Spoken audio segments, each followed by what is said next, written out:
सदैव सत्यासोबत। महाराष्ट्र राज्य ग्रामीण जीवनोत्ती अभियानाअंतर्गत शहादा तालुका अभियान व्यवस्थापक कक्षामार्फत दिवाळी निमित्त महिला बचत गटांनी तयार केलेल्या शुद्ध घरगुती फराळ पदार्थांची विक्री सुरू झाली आहे। या उपक्रमाचा शुभारंभ पंचायत समिती शहादाचे गटविकास अधिकारी संजय सोनवणे यांच्या हस्ते शासकीय विश्रामगृह स्टेट बँक समोर करण्यात आला।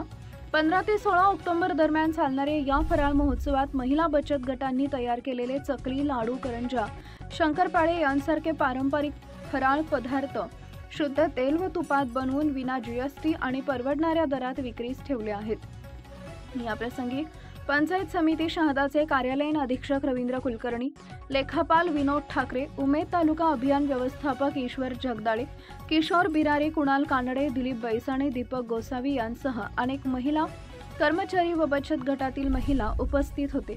धावपळीच्या जीवनशैलीमुळे अनेक नोकरी करणाऱ्या महिलांना घरी फराळ तयार करणं शक्य होत नाही। त्यामुळे बचत गटांनी तयार केलेला हा शुद्ध घरगुती आणि आरोग्यदायी फराळ नागरिकांसाठी उत्तम पर्याय ठरत आहे।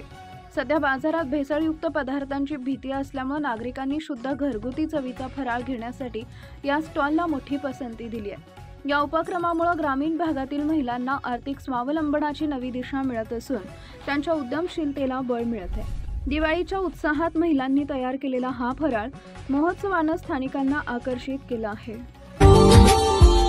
Subscribe now and press the bell icon. Never miss an update.